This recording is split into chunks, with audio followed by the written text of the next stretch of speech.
hypertensive retinopathy occurs due to hypertension, no brainer. Hypertension, what does it do, everybody? It does, number one, vasoconstriction. Yes? So there is a vasoconstrictive phase, first of all. Blood vessels constrict. After that, there is what, everybody? Atherosclerosis. So there is sclerotic phase. Focus on the word atherosclerosis. See, this is not specific to the eye, everybody. This is everywhere in the body. Hypertension is a systemic phenomenon.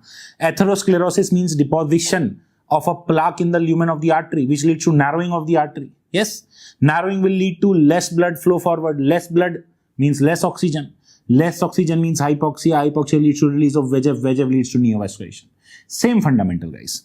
And due to the atherosclerosis, there will be exudation from the blood vessels. So we are calling it exudative phase. So this is how hypertension proceeds everywhere in the body. Yes? Based on this, everybody, and based on the similar pathogenesis as diabetes, we can study the clinical features. Clinical features are discussed under a classification which is popularly Keith-Wagner classification. Even as third year MBBS students, guys, I hope we have encountered this name. This is a very common question to be asked in third year in vivas as well as in theories. Keith-Wagner says that the findings in hypertensive retinopathy can be divided into 4 grades. Grade 1. In grade 1, what is being seen? The vasoconstrictive phase. Vasoconstrictive phase means due to hypertension, as a response, all the blood vessels are getting constricted. So what you end up seeing is arteriolar attenuation. Arterioles, which are small vessels with narrow lumen, they are getting constricted, so they are almost getting closed. Closed means attenuated.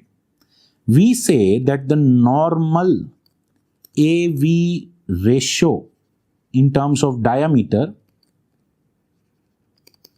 is equal to 2:3. Arteries have narrower lumen than veins. But in hypertensive retinopathy, this AV ratio diameter decreases to 1:3. Okay, that's the way we recognize a vasoconstrictive phase. That's the earliest finding in hypertensive retinopathy also. In grade 2, now atherosclerosis has started to occur. Due to that, you see a named sign. What is that sign known as? Sallu's sign. Instead of Sallu's sign, I call it Sallu's sign to be able to remember it.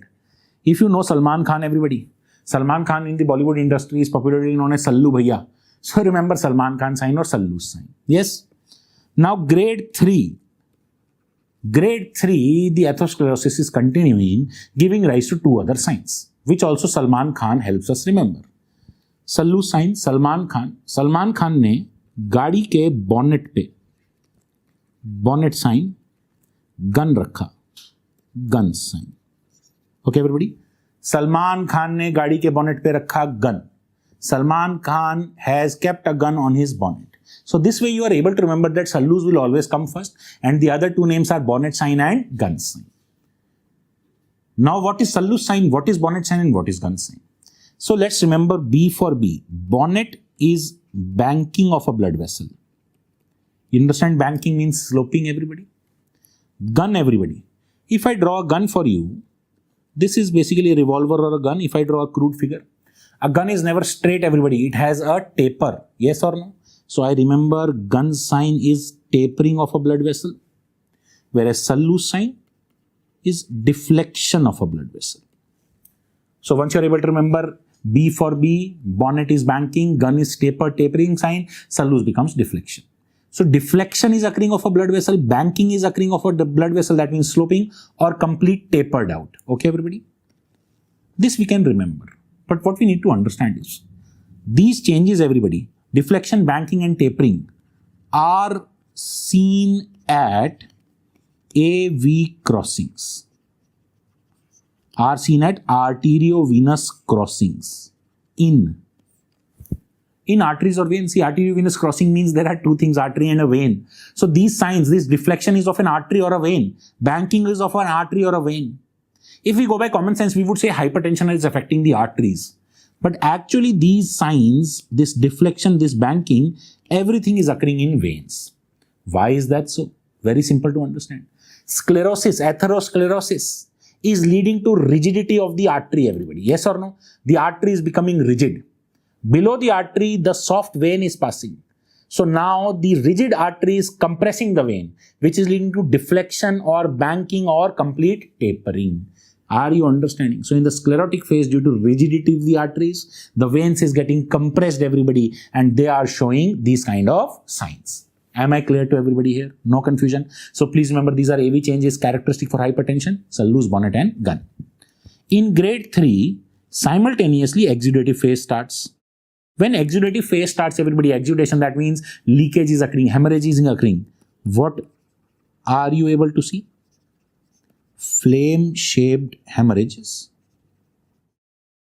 with cotton wool spots.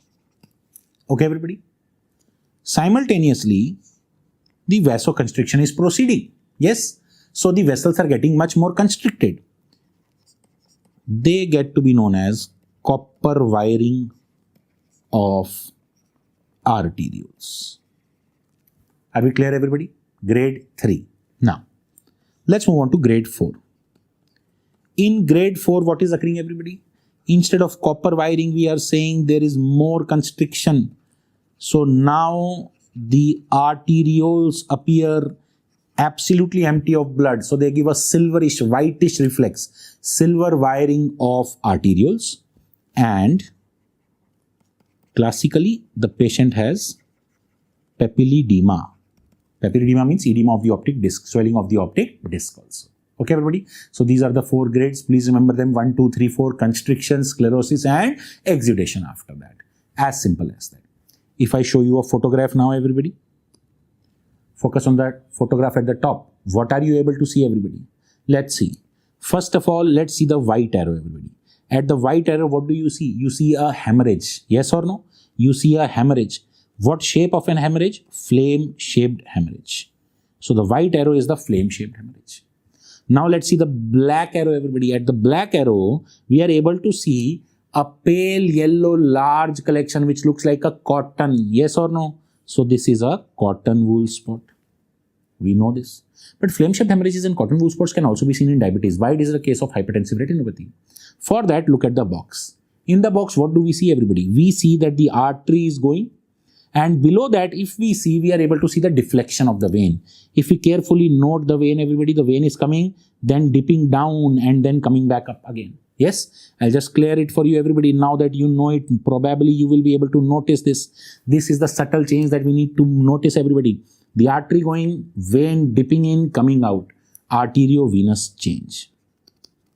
I don't expect you to answer whether it is Sallu's bonnets or guns, but at least you should be able to answer that it is an AV change. So along with cotton wool spot, flame-shaped hemorrhage, AV change makes it grade 3 hypertensive retinopathy. Am I crystal clear, everybody? Yes? Let's see another photograph. Let's see this photograph. In this photograph, what do we see, everybody? At the blue arrow. At the blue arrow, we see a cotton wool spot. Cotton wool spot. This again, we see a cotton wool spot. Yes? Now focus on the optic disc. Are you able to see any margin of the optic disc at all, everybody? No. So there is swelling of optic disc. Yes? Papilledema. Also, if we look at the macula, we see exudates. In what kind of an appearance, everybody? Macular star appearance. Yes? We've already read the causes of macular star, everybody. I hope you will go back to it. You will be able to remember this macular star appearance. We have read it in neuro-ophthalmology. Macular star is seen in cases of neuroretinitis also. There we have listed hypertension also as a cause. But which hypertension, everybody? It is specifically a case of malignant hypertension. Macular star exudation is seen in malignant hypertension. Malignant hypertension along with swelling of optic disc makes it grade 4 hypertensive retinopathy. Am I clear to everybody? Malignant hypertension can only occur in grade 4 after everything is crossed due to severe rise of hypertension. Am I clear to everybody? So you can even tell the grade of hypertensive retinopathy if you apply your mind to it. Again, you have to just see the anatomy, what is occurring in the optic disc, what is occurring in the macula. You have to see the blood vessels and all the lesions along with it. Right, guys? That's as simple as hypertensive retinopathy. Just some names: Keith, Wagner, Barker. What are the names? Sallus, bonnets, guns, copper wire, silver wire. That's it about hypertensive retinopathy. Nothing more to it, everybody. Done? Let's start with the next pathology now, everybody, in vascular group of disorders: central retinal artery occlusion, or popularly short form CRAO. I don't think I need to go into the pathogenesis. Retina artery getting obstructed, no blood flow, hypoxia, VEGF, neovascularization. Yes? I will straight away jump to what are the causes. Why is the central retinal artery getting obstructed? Number one, the most common cause, everybody, is atherosclerosis. Just like in hypertension, if there is complete occlusion or partial occlusion of the central retinal artery due to atherosclerosis, we will call it CRAO. Secondly, everybody, apart from this atherosclerosis, what other phenomena can lead to any artery occlusion? Yes, all of us know that. A thrombi, when it breaks, is known as emboli. Emboli can transfer anywhere. Yes, so emboli. There is a specific type of emboli, guys, that we should be aware of as far as the name is concerned. This is known as Hollenhorst plaque. Hollenhorst plaque is a cholesterol emboli which originates from bifurcation of common carotid artery. Okay? So it starts from bifurcation of common carotid artery. I hope after that you understand. From common carotid artery, internal carotid artery, from that into the ophthalmic artery, and the branch of ophthalmic artery is central retinal artery. So from here it will travel up to here. Am I clear to everybody? So if you know the blood supply, if you know the branches, everybody, as we have already discussed various times now, we should be able to understand this. Please remember the name Hollenhorst plaques that is used as part of MCQ sometime. The third important cause is giant cell arteritis.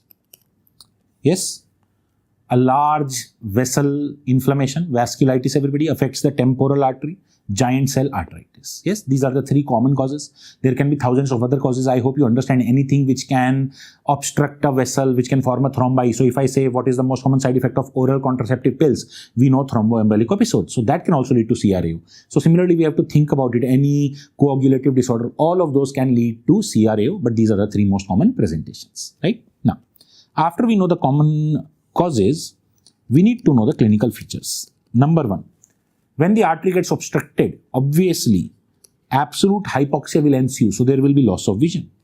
But the loss of vision will obviously be sudden and it will be painless. Please remember, we are talking about an emboli or an atherosclerotic event. We are not talking about an inflammatory event. So it will be painless and it will be sudden.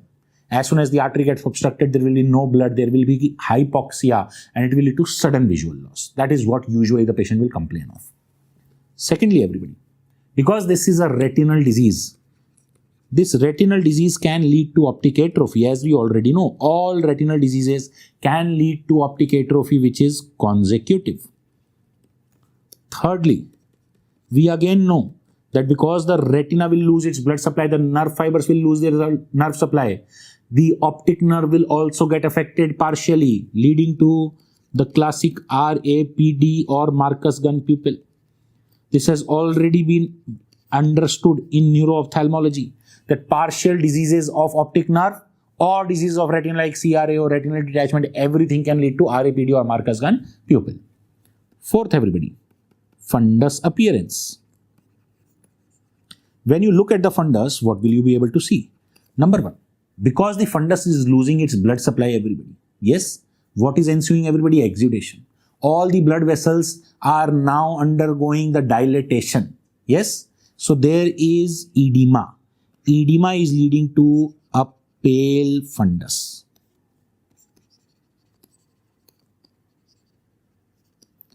When there is no blood coming, everybody, as a response, the blood vessels start to dilate, leading to retinal edema, leakage of fluid. And due to that edema, everybody, you can't see the red color coming from the choroid and the fundus becomes pale.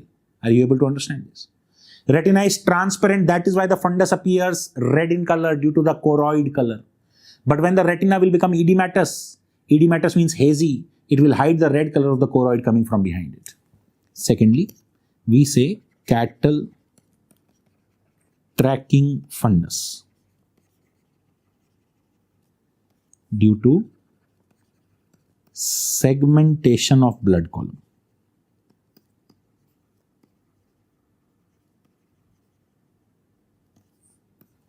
Very easy again to understand, everybody. Let's say this is my artery. This is where it has been blocked. So posterior to the block, distal to the block, everybody. Now the blood is not flowing anymore, but the artery is continuing its pumping action. So what do we see? We see that there is a little bit of blood.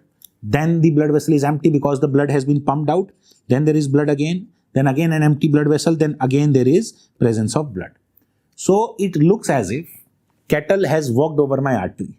So wherever cattle has kept the foot, the blood has vanished. Then there is blood. Then blood has vanished. Then there is blood. So segmentation of blood column due to no blood flowing and the contractile action of the artery. Am I clear to everybody? So known as cattle tracking fundus. Done? After this, everybody, the characteristic thing that we all are aware of, I hope, cherry red spot at macula. Cherry red spot at macula. Yes or no, everybody? That's a classic finding.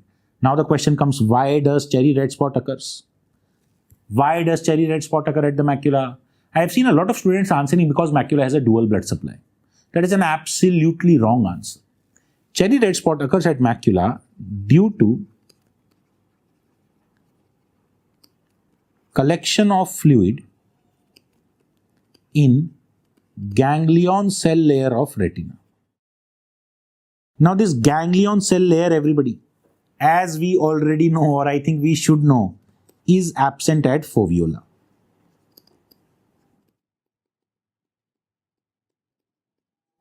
So basically what is occurring? If we try to understand, the whole retina is edematous. I can say hazy.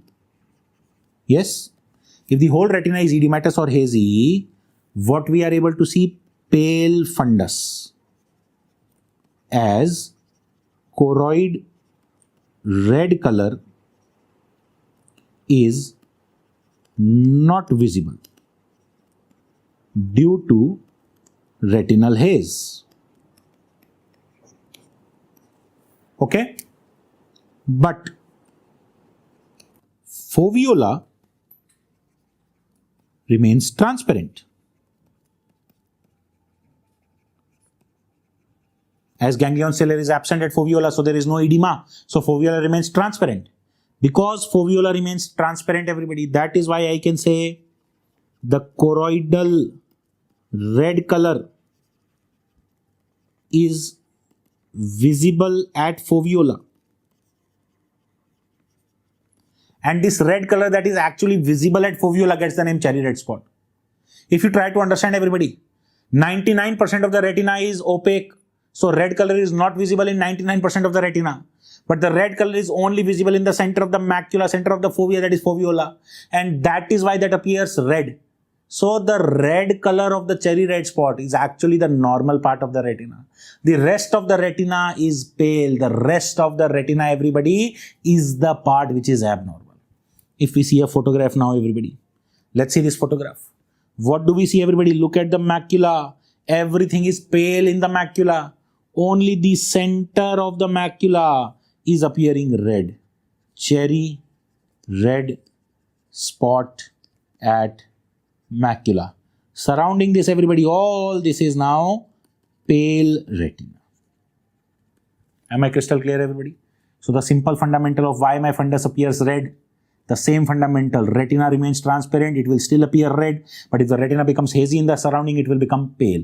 So please take home message, cherry red spot is the normal piece of retina, surrounding that it is the abnormal retina. Am I crystal clear, everybody? No confusion about this? Done? Okay. Now, let me show you another photograph and ask you the diagnosis. Let's see this. So I will say figure 2. What is your diagnosis in this case? What is your diagnosis? Obviously, we are discussing CRAO, so you will be tempted to say CRAO. But is it CRAO? Is it CRAO? If you look at it carefully. When you are looking at this image, you you are focusing on this part. I know you are focusing on this part. Why are you focusing on this part? This is also CRAO, guys. Why is it CRAO? What do we see everywhere? There is no red color. It is completely pale. Only this part of the retina is normal. Why, everybody? If you remember cilioretinal artery, in 75% of the cases, cilioretinal artery, branch of posterior ciliary artery, supplies the macula. So from the optic disc, everybody, the macula is still getting supplied. So these blood vessels are not affected. This part of the retina is not losing its transparency. And if you see at the macula, obviously dark brown color is seen. I know it's not absolutely a red color. So obviously it depends on the quality of the photograph. So this is a cherry red spot. Am I clear? So this is CRAO with macular cilioretinal artery spared. Okay.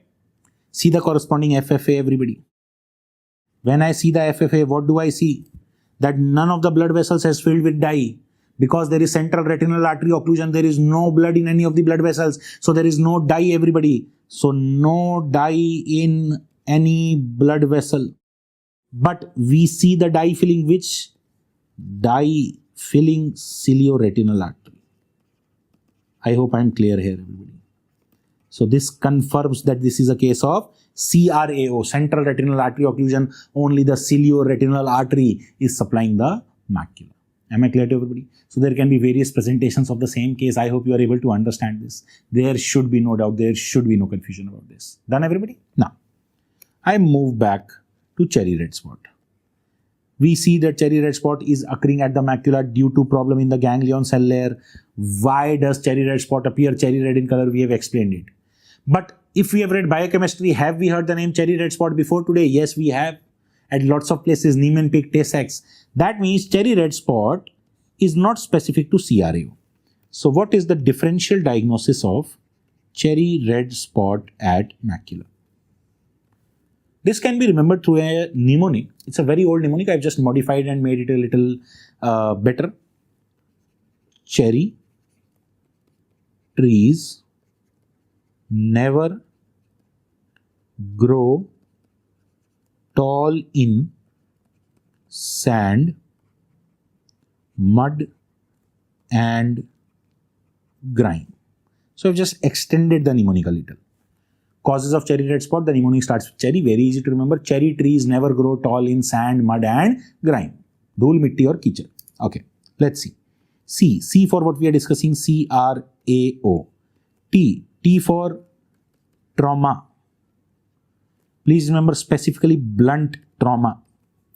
N for biochemistry now, everybody. Niemann-Pick's disease. G for gangliosidosis type 1. T for Tay-Sachs disease. Sand for yes, Sandhoff's disease. If you know biochemistry, Tay-Sachs and Sandhoff's are types of gangliosidosis type 2. M for metachromatic leukodystrophy. And the last G is the famous name, Gaucher's disease. Okay, so these are all the names. I hope you are noting down the list. Cherry trees never grow tall in sand, mud and grime. The first two are ocular causes. Rest all other causes, everybody, are biochemistry or storage disorders. Okay, clear? Please remember, pediatrics books say, even Nelson's pediatrics textbook, O.P. Ghai, both of them say that Gaucher's disease does not present with cherry red spot. I am telling you that Gaucher's disease presents with cherry red spot. Why is there a confusion? Gaucher's disease is of 3 types, type 1, type 2, type 3. Type 1, there is no cherry red spot. Type 2 cherry red spot is present. Type 3 maybe. Which is the most common type of Gaucher's disease which presents in infancy? Type 1. So pediatrics says that because type 1 is the most common and in type 1 cherry red spot is absent, so it says Gaucher's disease cherry red spot is absent. But we say type 2 it occurs, so it is actually a cause of cherry red spot. So you have to read the question carefully when it is asked and then you have to answer. If all the options in the question are correct, then Gaucher's disease will be the wrong answer. Are you getting what I'm saying? So let's say question number 1, everybody. All of the following are causes of cherry red spot except. Options given are CRAO, blunt trauma, Tay-Sachs, Gaucher's. Are you getting the question? Listen to the question again. All of the following are causes of cherry red spot except A, B, C, D. All the 4 according to the list are true. In such a case, the answer becomes Gaucher's because we can say it is the least prominent cause. Are you getting my point, everybody? So please read the question carefully.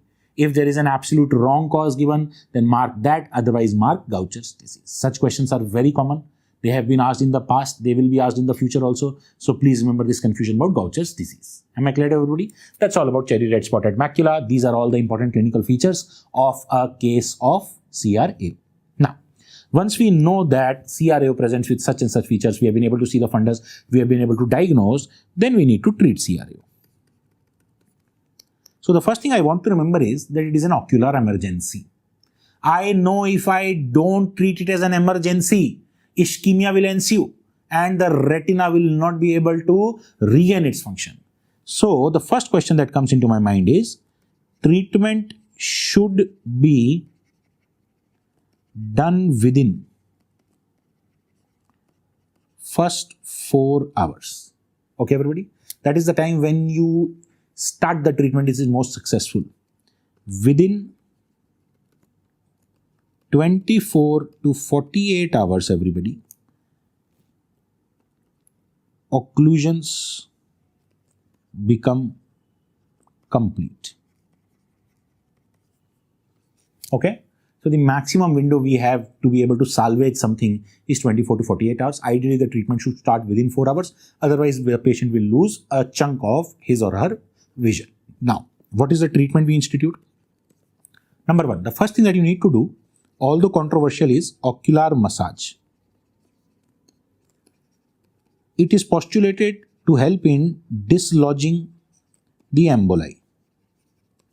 Okay? Basically, what we are doing massage. See, when I am doing massage, I am pressing the eye. So I am pressing the blood vessel. I am pressing everything. I am pressing the blood vessel. So the blood vessel is getting compressed. I will massage for 30 seconds, then I will leave. So the blood vessel will now expand. Okay? I will again massage, compress, expand, compress, expand. So basically by this compression and expansion, I am trying to dislodge the emboli. Jhatka de rahe hain, if you try to understand in one way. Are you getting my point? Secondly, everybody, we know that if there is an emboli blocking the complete blood vessel, if I dilate the blood vessel, now if I dilate the blood vessel, everybody, the blood will be able to flow around the emboli. Okay, everybody? So what I need to do is vasodilatation. What is the fastest acting vasodilator, everybody? We should know from our pharmacology. Sublingual. What sublingual? What sublingual? You need to know this. This is a very important drug in the arsenal, everybody. If anybody is having a stroke, a heart attack or anything like that, you need to know this. Sublingual isosorbide nitrate. Please remember this name. Don't say nitrate. Don't say nitroglycerin. You need to know the exact compound to be able to save the life of a patient. Okay? Sublingual isosorbide nitrate. Or the second way is to let the patient inhale a gas mixture which is called as carbogen. Carbogen is constituted with 95% oxygen along with 5% carbon dioxide. 5% carbon dioxide will cause hypercarbia. Hypercarbia means partial pressure of CO2 will increase. This will lead to, everybody, decrease in pH. Decrease in pH will lead to vasodilatation. Thus, we are basically causing respiratory acidosis. And respiratory acidosis, everybody, is known to cause vasodilatation. Done, guys? Thirdly, everybody, apart from vasodilatation, we have to decrease the intraocular pressure. See, the pressure inside the eye is compressing all the blood vessels. We need the blood vessels to dilate a little. So we are decreasing the pressure to allow the blood vessel to dilate a little. Now, we already know the fastest way to be able to decrease the IOP is to administer intravenous mannitol. We have already seen during the chapter glaucoma, everybody. Or what can be done in emergency cases is paracentesis. Paracentesis. I hope we know this much of our medicine. We have attended simple postings at least. That we know that the treatment of ascites is paracentesis. So basically what is paracentesis? Withdraw fluid, aspirate fluid. Yes? So just like we can aspirate fluid from the abdomen, we can aspirate the fluid from the eye. Which fluid? Aqueous. So once we are aspirating the aqueous leads to IOP. Once we decrease the volume of the aqueous, we are basically decreasing the intraocular pressure. So aspiration of aqueous. I hope there is no confusion in this. Okay? This is your emergency treatment. After you have been able to do the emergency treatment, then you need to find out the cause, then you need to administer, let's say a tissue plasminogen activator, TPA or something like that. You need to do, embolectomy or whatever, everybody. Yes, thrombolysis, everything like that. So after this becomes a case of being able to diagnose the event, a cardiovascular event or whatever that is, and then treating the event. Emergency treatment to save the vision, to be able to give the retina a chance to salvage itself, is this emergency treatment. I hope I am clear about CRAO. There should be no confusion about it. Very simple pathology. Please remember cherry red spot as a specific sign, and please remember the photographs and the fundamental of the pale appearing retina due to edema. Okay, everybody? That's all about CRAO. Now we start with our next disorder in this group. That is central retinal vein occlusion. Yes?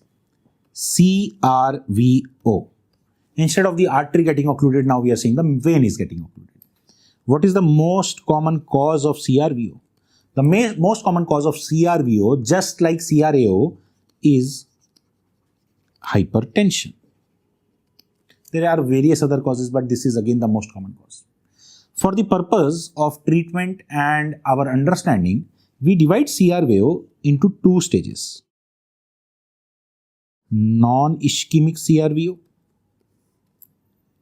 and ischemic CRVO. We can say there are basically two continuous stages. First of all, non-ischemic stage will occur and then ischemic stage will occur. Let's try to understand.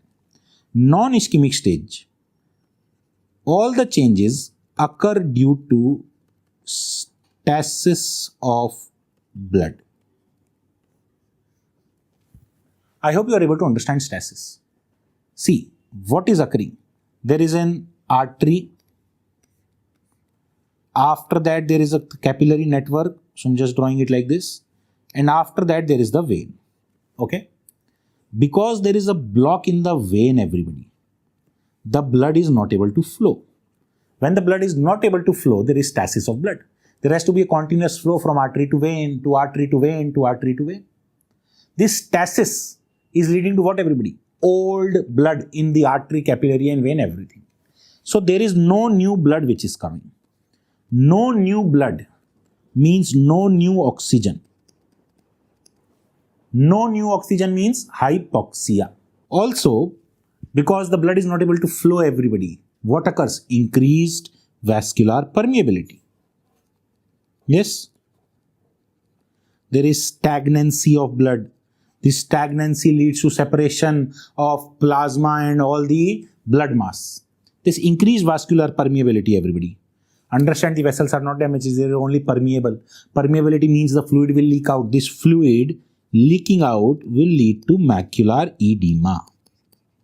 That is the most common significant presentation in the non-ischemic stage due to stasis, macular edema.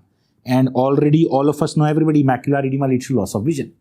If we jog our memory back to the mnemonic for the risk factors or cystoid macular edema, the mnemonic was run for pride, R for RVO, retinal vein occlusion. Yes? So this macular edema leads to loss of vision. So if somebody asks you what is the cause of loss of vision in non-ischemic stage macular edema, because loss of vision is occurring, that's why I need to treat it. Now treatment options through diabetes. If you jog your memory, we already know photocoagulation, anti-VEGF drugs or steroids, triamcinolone. Here, the preferred treatment is, everybody, intravitreal triamcinolone. Okay? Or what we can do is, everybody, we can implant 0.7 mg dexamethasone intravitreal implants. So there have been various studies, everybody. This was told to us by the Geneva study. The Geneva study told us that the implant is better at working rather than the triamcinolone injection actually. Or what can be done? Anti-VEGF drugs. Ideally, even though it is the non-ischemic stage, the pathogenesis of an ischemia disorder. So as we noted, in any kind of ischemic pathology, everybody, we tend to prefer injection of steroids for the treatment of macular edema. And that is why the answer is either a triamcinolone or a dexamethasone 0.7 milligram intravitreal implant. I hope we are clear about this. Yes? Now, the hypoxia which was occurring, everybody, the hypoxia ensues. Hypoxia becomes severe. When hypoxia becomes severe, everybody, it starts to damage the blood vessel wall. Yes? Due to no nutrition coming, due to no metabolism occurring in the blood vessel wall. So there is damage to capillary endothelium. As soon as I write damage to capillary endothelium, I hope again diabetes rings into your head, everybody. Damage to capillary endothelium will lead to leakage. Leakage will lead to hypoxia. So the cycle will become vicious. So due to this damage to capillary endothelium, what are the clinical features? Number one, everybody, there are severe flame-shaped hemorrhages. Severe flame-shaped hemorrhages. There are so many hemorrhages that the fundus gets a name. The name of the fundus popularly is known as, everybody, yes, I know you are saying tomato ketchup or tomato splash appearance. There are so many hemorrhages that all you can see on the fundus is hemorrhage. So it looks as if somebody has splashed a tomato over the photograph of a fundus. Okay? Classic name, everybody. I'll just show you the photograph so that you know. Can you see, everybody? You can only make out the optic disc. Apart from the optic disc, everywhere you look in the fundus, khoon hi khoon hai yaar. Yes? Tomato splash or tomato ketchup appearance.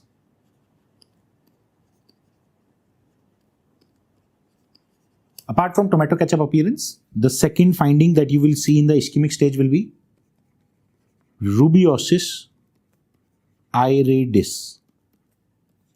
Now, what do you mean by rubeosis iridis? First of all, then let's get into understanding why it occurs. Rubeosis is derived from the word rubor. Rubor means red. Red means blood. Blood means vessels. Yes? So, iris becomes neovascularized. Neovascularization of iris. Now, this is a sign I am telling you. Now, the question is, why have I not written the sign as neovascularization of retina? Due to hypoxia VEGF, neovascularization of the retina should have occurred. Yes, it is occurring, but I am not saying it is a sign because I can't see it. Why can't I see it? I can't see it because of this. Because the whole retina has so much of hemorrhages over it, even if there is neovascularization, I won't be able to see it. Yes?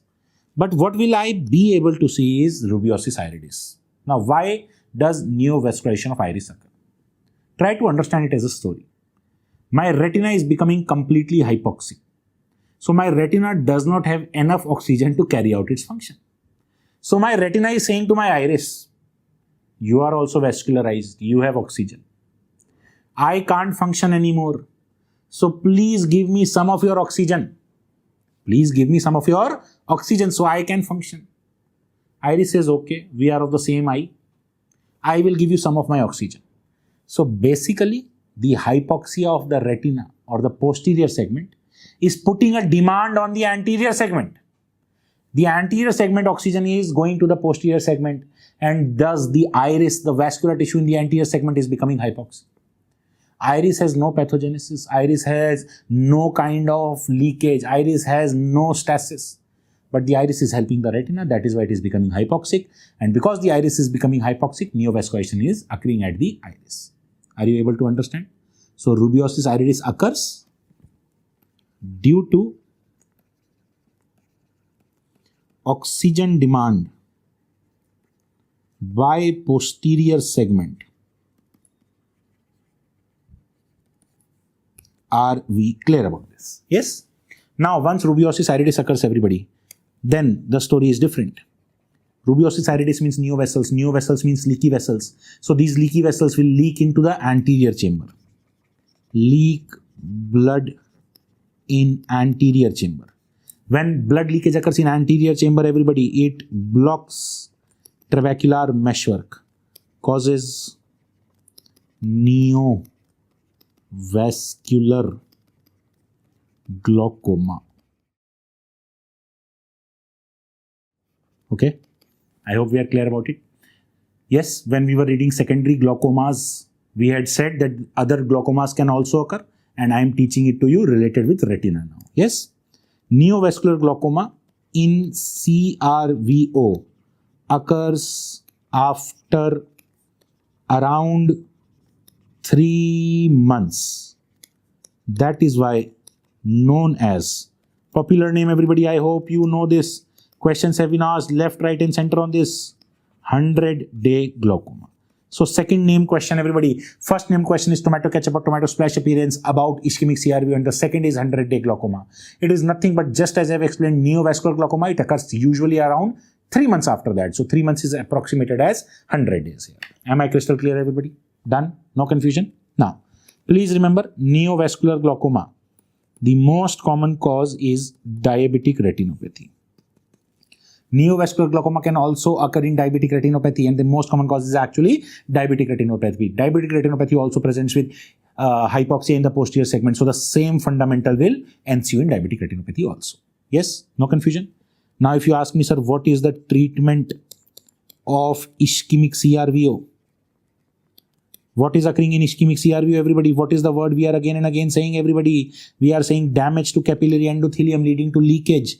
So for leakage, everybody, what do we need to do, everybody? Pan-retinal photocoagulation.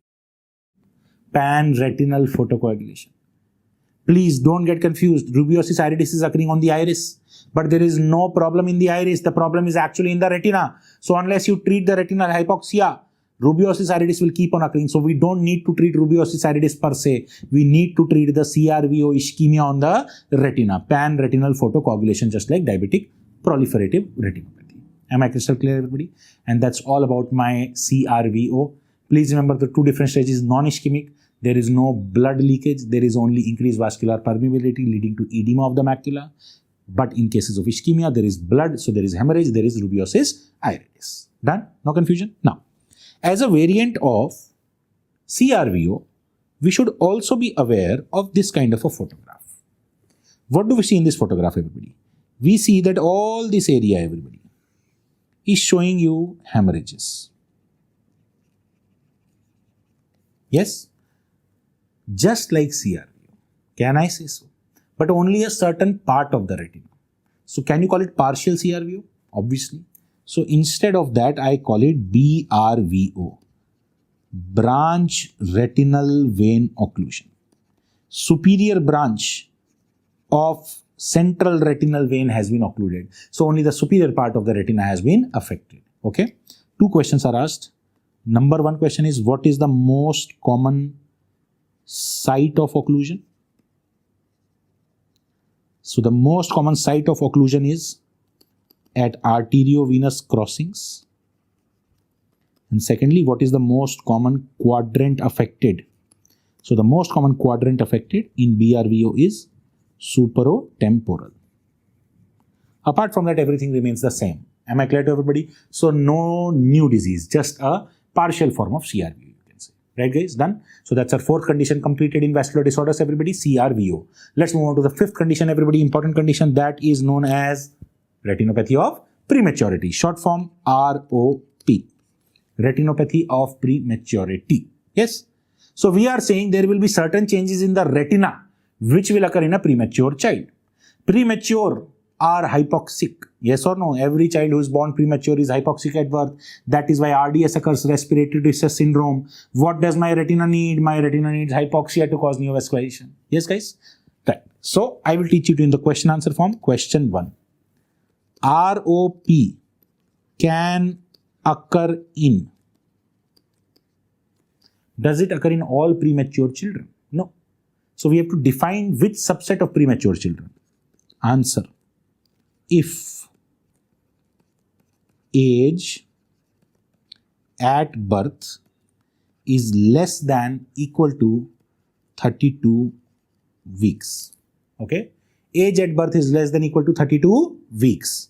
Or if birth weight is less than equal to 1750 grams. Am I crystal clear? These are the two subsets of premature children which are candidates for having ROP. Again, I am saying these can have ROP. I am not saying they will have ROP. Because they can have ROP, I need to examine. So now the second question comes. Age of screening for ROP. Meaning what? If a child is born today, everybody, when will I screen that child? When will I examine the retina for presence or absence of ROP? Do I examine it today, tomorrow? When do I examine it? Yes?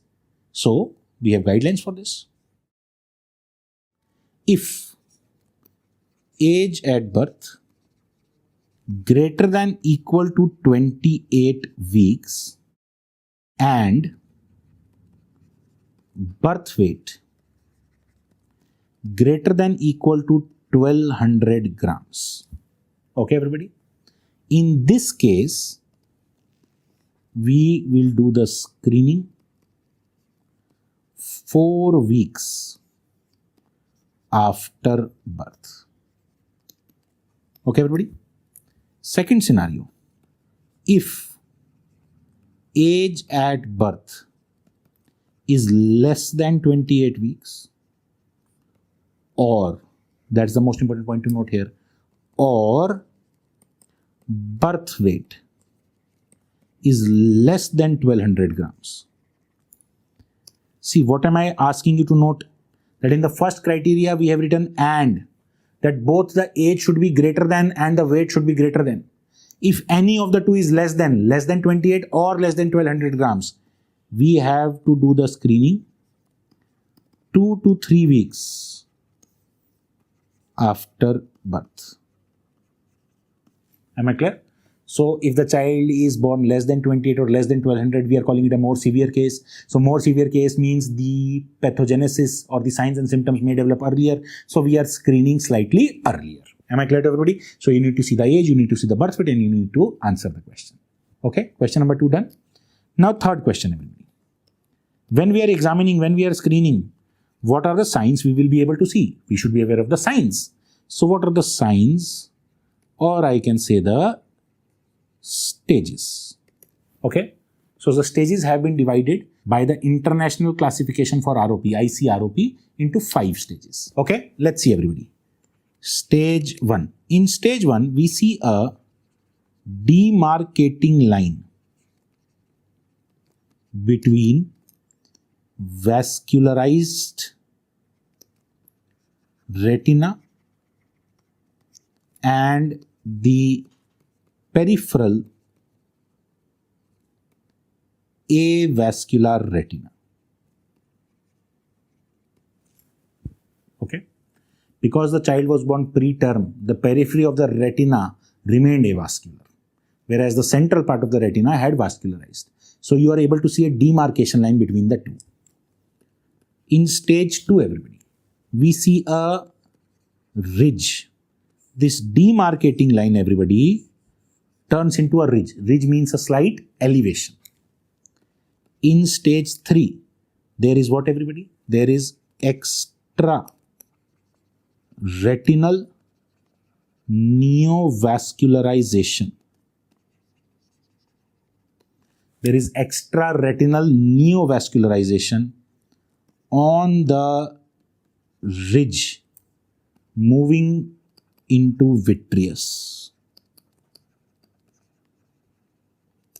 Am I clear? The ridge becomes neovascularized and the vessels seem to be jumping into the vitreous. In stage 4, retinal detachment occurs, but it is partial, whereas in stage 5, total retinal detachment will ensue. Okay? So very small way of remembering the stages. Demarcation line, ridge, vascularized jumping into the retina, total RD and partial RD. Am I crystal clear, everybody, about this? These are the stages of ROP. Let's see the images, everybody. Let's see the image at the top, everybody. What do we see? That this part is the central vascularized retina. Yes? Because of the preterm birth, this part has remained avascular. Now, between the two, there is a small ridge which has formed, everybody. Yes? It's a small elevation. Obviously, it is difficult to make out the elevation in a 2D photograph. But yes, after a little bit of experience, I can tell you that this is a ridge which has formed. Okay? Now see the photograph. What do we see in this photograph? In this photograph, again, we are able to see the ridge. But we see that the blood vessels have climbed over the ridge, everybody. So this is stage 3, when there has started occurring neovascularization over the ridge. Am I clear to everybody? Done? So simple photographs.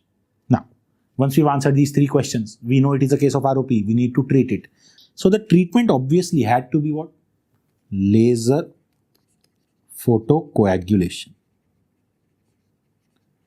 Because we know that ROP is causing neovascularization, the treatment has to be laser photocoagulation.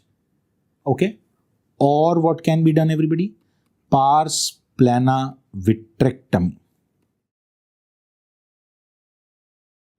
If RD or retinal detachment has already taken place, stage 4 or stage 5. Focus on laser photocoagulation. When is laser photocoagulation done? It is done if pre-threshold ROP type 1, as told by ETROP study. Okay? Now, what is pre-threshold ROP type 1? If zone 1 is affected plus any stage, along with that, we are labeling the disease as a plus disease. Or zone 1 is affected and specifically there is stage 3. Stage 3 means neovascularization. Or if zone 2 is affected, along with that it is either stage 2 or stage 3, a ridge or a neovascularization of the ridge, and it is a plus disease. In any of these 3 scenarios, we call it pre-threshold ROP type 1 and we treat. Now, all this must be looking or seeming alien to you, I know. Let's first answer, what do we mean by a plus disease? ROP is said to be ROP plus or a ROP plus disease when there is venous tortuosity and dilatation in greater than equal to 2 quadrants. Okay? As I've already said, venous tortuosity or venous dilatation, venous bleeding, venous looping are signs of severe hypoxia. So, if I divide the retina into 4 parts, everybody, if this is my retina, I divide it into 4 parts. In any of the 2 parts, I see venous dilatation and tortuosity, I will term ROP as a plus disease, first of all. Stages we already know, 1, 2, 3, 4, 5. Now, let's move on to the zones.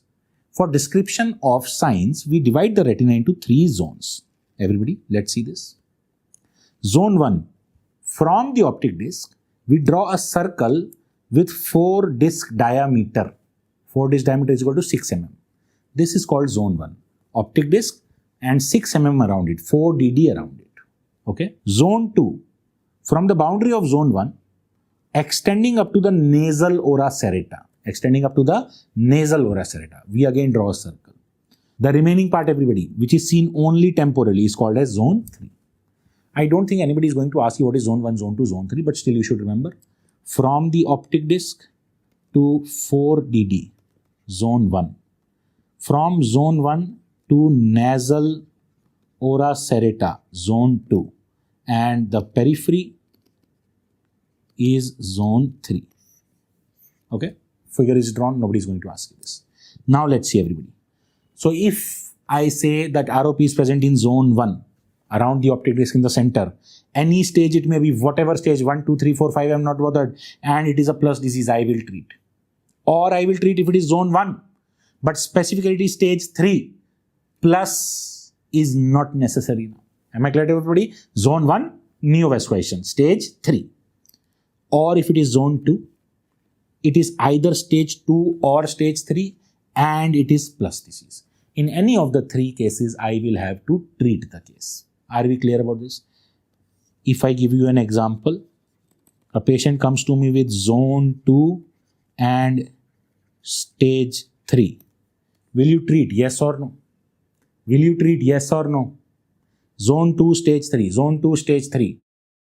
Zone 2, stage 3. No treatment. Why no treatment, everybody? Because it is not plus. To satisfy the third criteria, it will be zone 2, stage 3 and plus disease. Similarly, let me give you another example. It is zone 1 and stage 1 and plus. Treatment yes or treatment no?